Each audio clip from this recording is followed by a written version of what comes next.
Imagine a scene so surreal, so heart-wrenching, that it could only unfold in the darkest of dreams. A woman dedicated and revered, stripped of her honor in the very place she had dedicated her life to. Diana Santos, age 38, once the epitome of grace under pressure, faced a day that would forever alter the course of her life.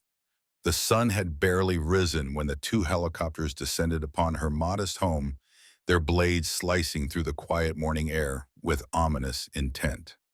"You're fired, Dr. Diana, and please leave your coat and badge on the table now," bellowed Director Whitman, his voice a thunderclap in the crowded lobby of Santa Clara Hospital. The declaration echoed a cruel symphony to the ears of dozens of onlookers, patients, and staff alike, who turned to witness this public crucifixion of dignity. Diana, with a decade of flawless service as head nurse, could never have foreseen such an end.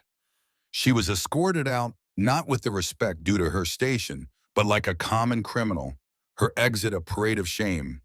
Her dark eyes, usually alight with compassion, now held a storm of calm defiance as Whitman continued his tirade. Serious violation of hospital protocol, unauthorized treatment, use of medical resources without prior payment. Whitman spat out the accusations, his face flushed with a rage that seemed almost rehearsed. "People like you need to learn their place in this institution. People like you." The venom in those words was not new to Diana. Over her years at the hospital, she had endured the subtle slights, the denied promotions, the whispers that slithered through the corridors.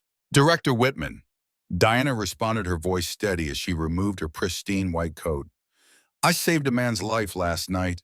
A man who arrived here bleeding semi-conscious with no identification, no medical insurance." Whitman cut her off, slamming his hand down with a force that made the reception desk shudder. "No credit card, no health insurance, and you wasted valuable hospital resources on some indigent." His words were a hammer blow, yet the memory of the night before surged back vivid and unbidden. It was 11 p.m., and Diana was concluding her shift when the automatic doors slid open. A man, his clothes torn and soaked in blood, his face masked in mud and pain, staggered in. He collapsed before anyone could react, his only words a plea for help before darkness claimed him. The night receptionist, Patricia, with her long nails and disinterested gaze, was more absorbed in her phone than in the unfolding drama. Diana's heart pounded with a mix of defiance and urgency as she witnessed the scene unfold. The world seemed to slow down as she saw the man fall, his knees stark against the backdrop of indifferent onlookers.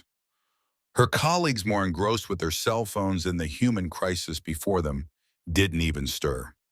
No insurance, no treatment, that was the hospital's unyielding policy. But Diana, driven by a moral compass that refused to bend to such harsh dictates, sprang into action. With a pulse as faint as a whisper and breathing as irregular as the waves of the sea, the signs of possible head trauma were unmistakable. Every second was a luxury they could not afford. "Call Dr. Martinez," she commanded, her voice cutting through the inertia like a knife. "Prepare emergency room 3. Patricia, ever the stickler for procedure, hesitated, her voice trembling with objection. "But Dr. Diana, the rules—" "To hell with the rules!" Diana's retort was fierce, her eyes blazing with the fire of righteousness. "This man is dying." Now back in the sterile confines of the hospital administration, Diana handed over her badge with a calm that belied the storm within. Security guard Johnson, always respectful, could not meet her gaze, his eyes downcast with the weight of the moment as he escorted her out. "You'll regret this, Whitman," Diana said, her voice steady, her conviction unwavering. "One day you'll realize I saved more than a life yesterday." The director's laughter echoed harsh and discordant. "The only thing you saved was some homeless bum. Now leave before I call the police." As she stepped through the revolving doors, marking her exit from the institution she once served, Diana noticed something unusual. The homeless man, a fixture on the corner for years, was absent. Instead, a man in an impeccable suit occupied his spot, engrossed in a conversation on an expensive cell phone. What no one could fathom was that the man Diana had rescued beneath the grime and blood wore a Patek Philippe watch worth $300,000 hidden from sight. And at that very moment, while she faced public humiliation, a cascade of events had already begun set in motion by her single act of compassion. The morning sun blazed down relentlessly as Diana stepped into her humble abode, the memory of the humiliation she had endured still searing fresh in her mind. The contrast was stark between the opulence of Santa Clara Hospital and the simplicity of her riverside neighborhood. Yet it was in the sanctuary of her modest kitchen, amidst the familiar clatter of daily life, that Diana made a decision that would pivot the narrative of her life and others. Her phone, a silent witness to her turmoil, displayed 3 missed calls from an unknown number. Hesitant, she answered the fourth. Dr. Diana Santos. The voice was professional, urgent, piercing through her hesitation. This is Thomas Reynolds from Reynolds and Associates. We must discuss the patient you treated last night with utmost urgency. A chill skittered down Diana's spine. If this concerns a lawsuit, I was merely performing my duties, she retorted, bracing for impact. On the contrary, Dr. Santos. Reynolds continued, his tone softening. The man you saved well, the repercussions of your actions extend far beyond your wildest imaginations. Can we meet an hour from now? The downtown coffee shop was a hive of hurried suits when Diana entered her hospital uniform, now stripped of its authoritative lab coat. There in the back sat Thomas Reynolds, his impeccable attire a stark contrast to her own dishevelment.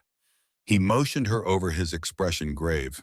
The individual you saved, he began, sliding a tablet across the table, is none other than Vincent Montenegro, CEO of Montenegro Holdings, one of the largest healthcare corporations in America. Diana's hands trembled, nearly spilling her coffee. The screen displayed a professional photo of the man she had cleaned and treated the night before, his face now recognizable from countless business magazines, albeit dressed in rags. Yes, Vincent has this peculiar practice of solitary hikes to clear his thoughts, Reynolds explained. Yesterday, he encountered a grave accident in the mountains. He tried to reach the nearest. Meanwhile, at Santa Clara Hospital, Whitman basked in his fleeting moment of supremacy. With a sense of gravity, he summoned an emergency meeting, his voice echoing through the corridors like a gavel strike. This, he proclaimed, is what transpires when staff forget their station. The air grew thick with tension as he announced, Diana Santos has been dismissed for flouting our sacred policies. Let this be a lesson to all. Patricia, the receptionist, offered a muted applause, her eyes darting around the room. Dr. Martinez, the lone Latino in the medical cadre, sat mute, his fists clenched beneath the table, a storm brewing within. Unbeknownst to Whitman, the wheels of justice were already turning. Security footage was being requisitioned, internal communications poured over. A silent yet ferocious investigation was taking root. Diana Santos, Reynolds continued, his voice a whisper of urgency. Montenegro is incensed, not at you, but at the hospital. He shared everything, how you were treated, how you put your career on the line to save him, and how Whitman publicly shamed you today. Diana's eyes welled up, the tears a testament to her integrity. I merely did what was right, she whispered, her voice breaking. And that's precisely why he's eager to support you, but we must be strategic. Whitman wields considerable political clout. We can't simply sue him. In the days that followed, as Diana grappled with overdue bills and the specter of joblessness, a meticulous operation unfolded in the shadows. Montenegro, ensconced in a luxury hospital suite, orchestrated each move with the precision of a maestro. I want to know everything about Whitman, he commanded, his voice firm. Every patient denied care, every whisper of discrimination, every pilfered penny, and I want irrefutable proof. The investigation unearthed a chilling pattern. Over the past 5 years, an overwhelming 89% of Black and Latino patients without premium insurance had been turned away at Santa Clara. Intriguingly significant donations were funneled into the political campaign of Mayor Whitman's cousin following each hospital budget reorganization. Meanwhile, Diana received venomous messages from former colleagues, her resolve tested. Patricia's post on Facebook was particularly venomous, Some people need to learn. The concept of rules, oh, they exist for a profound reason: to maintain order, to ensure fairness, to serve justice. A post declared this with a triumphant hashtag had justice served, and it garnered 47 nods of approval, predominantly from the hospital's upper echelons. However, amidst the digital applause, there was a whisper of dissent. Security guard Johnson, a sentinel in the shadows, reached out with a private message, his words urgent. "Dr. Diana, I have something you must see. Camera recordings. Whitman doesn't know the system captures sound too." And there it was. Whitman's voice as clear as the bell that tolls for justice, dripping with disdain. "That arrogant black woman needs to learn her place. I've been waiting for a chance to oust her. She saved a beggar perfect." The net of retribution was tightening, yet Whitman in his hubris remained unshaken. At a charity dinner, his voice boomed over the clinking of glasses. "Santa Clara has never been better. We've eliminated the problematic elements. Our profit margins soared by 15% this month." Little did he know the waiter, a silent observer, was adorned with a small camera broadcasting his every word to a vigilant team of lawyers just blocks away. What appeared to be a crushing defeat was poised to become the most profound lesson Santa Clara Hospital and the elitist healthcare system it symbolized would ever receive. For when one underestimates individuals like Diana Santos, when they believe wealth and connections outweigh justice and compassion, the universe orchestrates the most poetic of justices. Thomas Whitman's downfall was set to unfold at his own gala, a glittering affair at the Metropolitan Hotel. The room sparkled, bathed in the glow of crystal chandeliers and the effervescence of champagne, celebrating the Director of the Year for the fourth time. Whitman moved through the crowd, a man among titans, his voice rising above the murmur. "Ladies and gentlemen, Santa Clara Hospital has achieved record profits this quarter. We have shown that quality medicine and profitability are not mutually exclusive." It was in that very moment, under the twinkling lights, as he raised his glass, that the tide was about to turn. In a moment that would forever alter the course of Santa Clara Hospital's history, the grand screens intended for a routine institutional video flickered and shifted, revealing a shocking tableau. The once smiling face of Director Whitman was replaced by chilling footage from the hospital's own security cameras. The hall, previously buzzing with the usual corporate chatter, plunged into a stunned silence. The air was thick with tension as Whitman's complexion transformed from a healthy pink to a ghastly pale. His eyes, wide with disbelief, were glued to the screens where the narrative of his downfall unfolded. The video transitioned to manipulated medical records, spreadsheets detailing embezzlement, and emails that exposed the dark underbelly of the hospital's operations. Then a voice boomed through the hall, one that resonated with authority and sorrow. "My name is Vincent Montenegro." His words echoed, each one a hammer strike against the institution's corrupt foundations. "On the 15th of this month, I was turned away from this very hospital after a grave accident.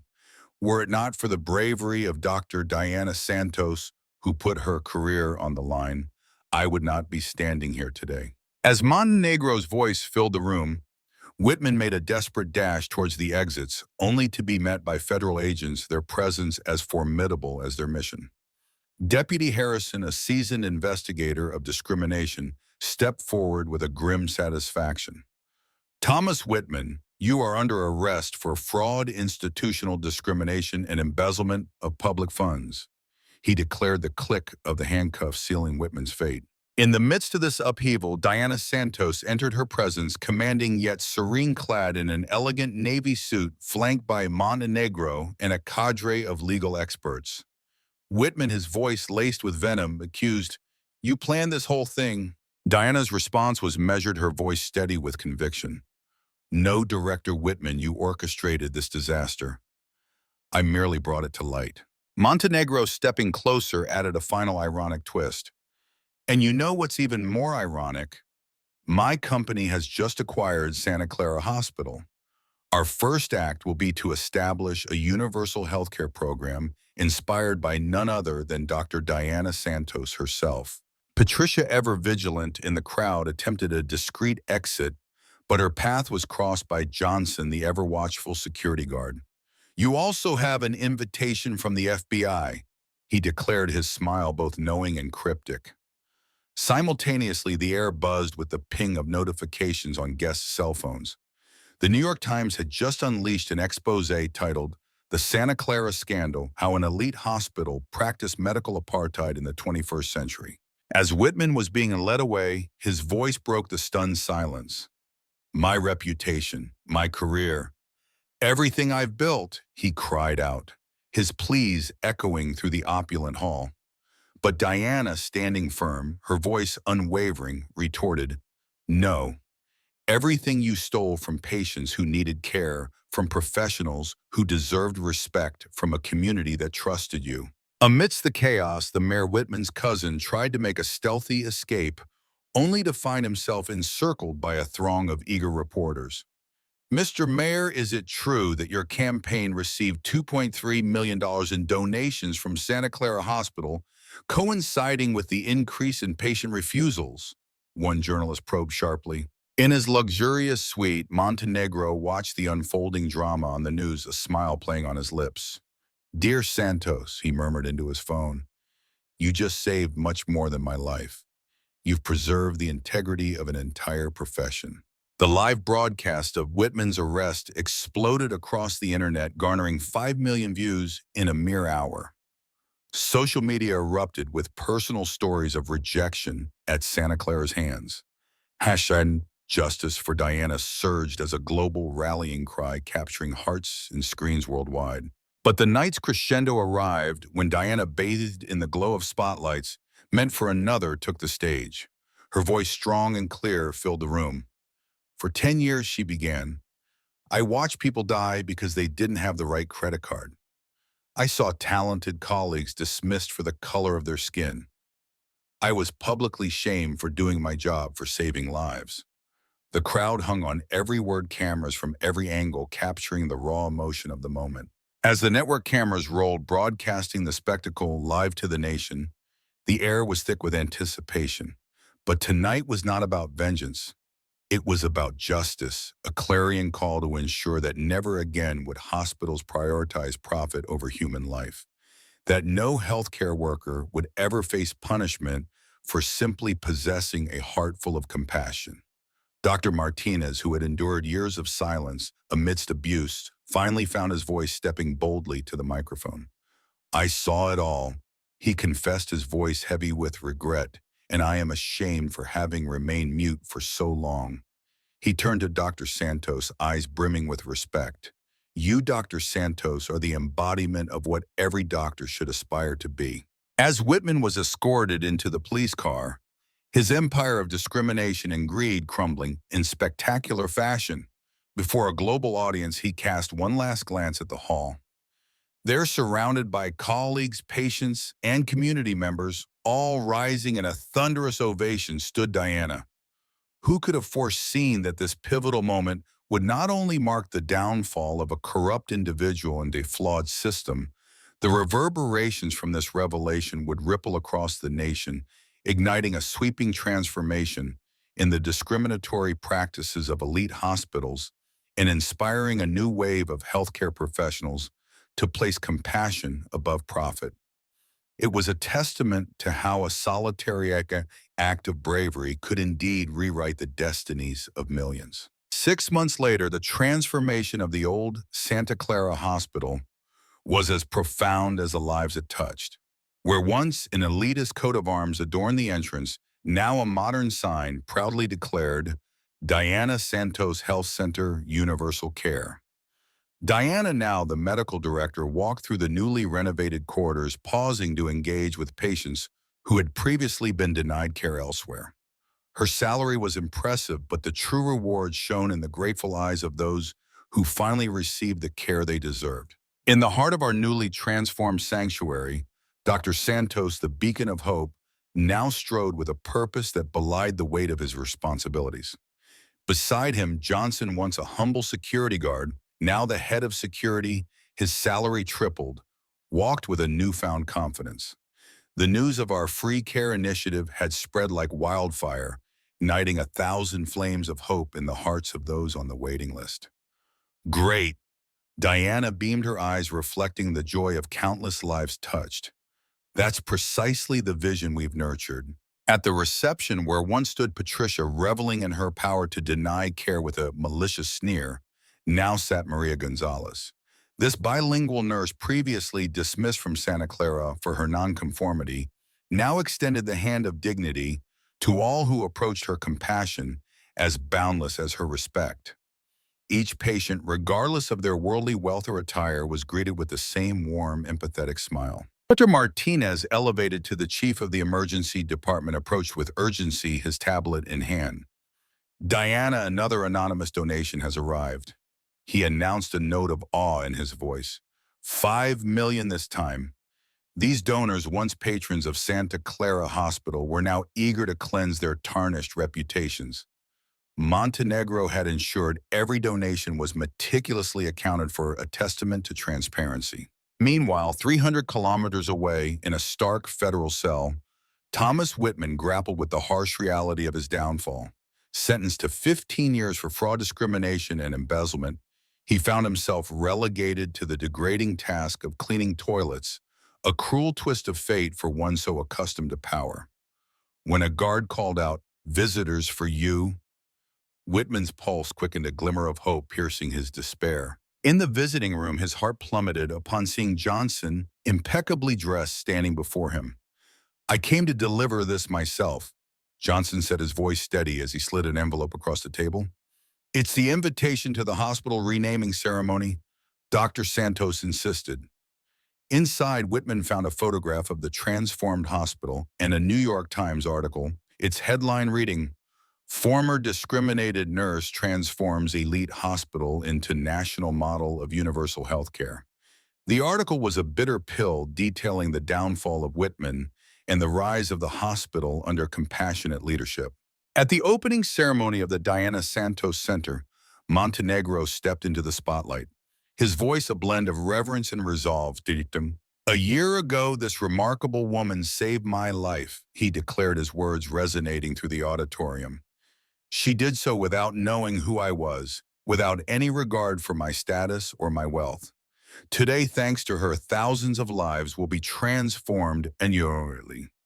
The applause was thunderous, a symphony of hands clapping for a new dawn in healthcare. Diana, adorned in an elegant doctor's uniform tailored just for her, ascended the stage. The same stage that once echoed with Whitman's hubris now spotlighted her grace. "When I was unjustly dismissed," she began, her voice steady yet filled with emotion, "I thought my world had crumbled. But the universe, in its mysterious ways, was merely relocating me to where I was truly meant to be." Her mother, seated in the front row, wept tears of pride. Beside her, healthcare representatives from across the nation scribbled notes, eager to implement what would soon be known as the Diana Santos model. "This revolution in healthcare," Diana continued, her eyes scanning the captivated audience, "isn't born in the sterile confines of boardrooms. No, it flourishes when we affirm that every life, regardless of wealth, holds immeasurable value."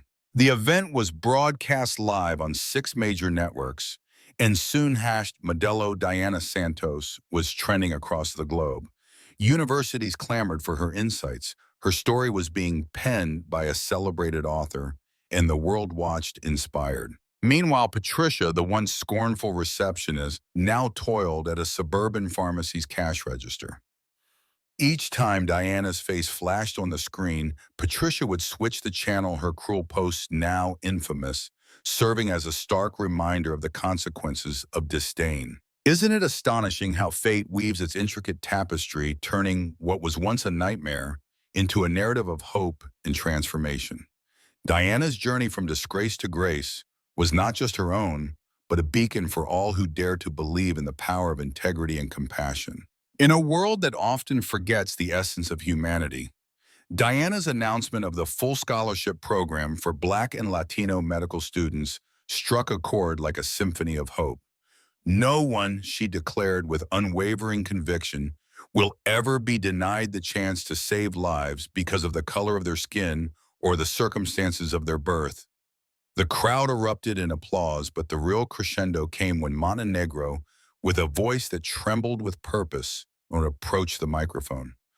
I am thrilled to announce, he proclaimed, his eyes gleaming with pride, that Montenegro Holdings is contributing $100 million to extend this transformative model to 5 additional cities. As camera flashes illuminated the room, Diana stood amidst the ovation, her heart swelling with an epiphany. A year prior, she had lost everything for standing up for what was right. Now here she was, at the helm of a healthcare revolution destined to save countless souls. The lesson was as clear as the dawn. The sweetest revenge against injustice is not to dismantle those who wronged you, but to create something so magnificent that their malevolence fades into oblivion. Diana didn't need to dismantle Whitman. Instead, she constructed an empire of empathy, rendering his vile legacy irrelevant. While Thomas Whitman languished in his cell counting the endless days of his sentence, Diana Santos emerged as a beacon of international inspiration, a testament to how true greatness is forged in the fires of compassion. Sometimes being dismissed for upholding justice is merely the universe's way of setting the stage for a destiny far grander. As our tale of overcoming adversity and poetic justice draws to a close, we invite you to join us in this journey of uplifting narratives. If this story stirred your soul, do not hesitate to subscribe, comment, like, and share. Let us continue to explore together how integrity in the end always triumphs, often in the most spectacular of ways. Thank you for watching, and remember, your support is what keeps these stories of hope alive.